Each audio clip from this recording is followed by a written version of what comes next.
Bismillahirrahmanirrahim. Assalamualaikum warahmatullahi wabarakatuh. Okay. Good afternoon, students. How are you today? Good. Okay. Have you had your lunch?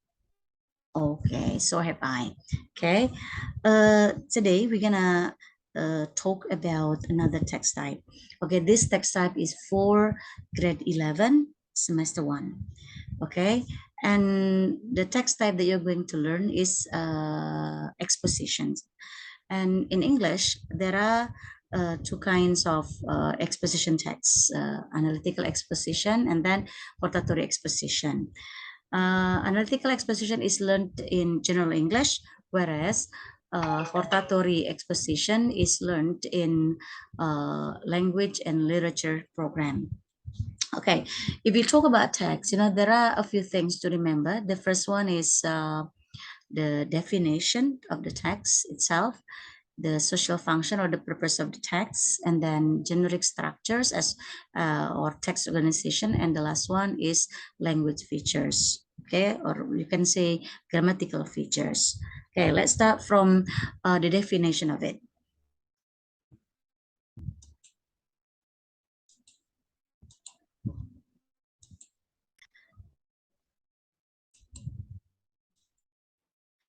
Okay, the definition of analytical exposition.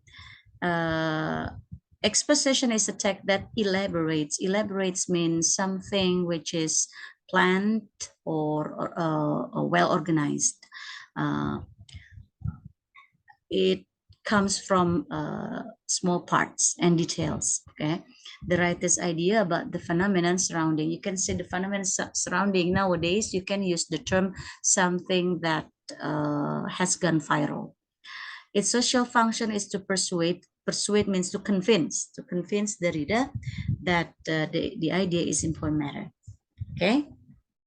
And then the generic structure or the text organization of analytical expositions are, the first one is thesis. Thesis means introducing the topic and indicating the writer's position. So you can find out whether the writer is in favor or it's against the topic he or she is writing. And then the second one, arguments. In analytical exposition, you can provide more than 2 or 3 arguments. And in my opinion, the more argument that you provide, the better. Okay, the better the text is. And then the third one is reiteration. Reiteration means restating or repeating the writer's position to emphasize and or to show the readers that the writer is in a favor or is against position. Okay, now let's go on to the next to the next part. We're gonna talk about the language feature or the grammatical features of this text. The first one is using relational process. It means that this text uses auxiliary verb or linking verbs such as to be, and then linking verbs such as seems, sounds, appears, and so on. And the second one is using internal conjunction. And in English, there are two kinds of conjunction, internal and external conjunctions. Internal conjunctions are conjunction used in analytical exposition or exposition text, and then discussion as well as exploration. And external conjunctions are conjunction used in descriptive, report, and procedure text. And then the next one is using causal conjunction. Actually, not only conjunctions, can be used in this text. You can also use a preposition and then transition as well as conjunction to show cause and effect. And then the next one, the last one is using simple present tense. Okay, and internal conjunction will be learn to know in the next meeting. And then after that, we're gonna talk about causal conjunction. Okay. So today you only have a general overview what the analytical expression is about. And then this is the example of analytical exposition text. So you can see, if you see the first paragraph, you can directly see whether the writer is against or is in favor. For example, do you agree that the music is important in our life?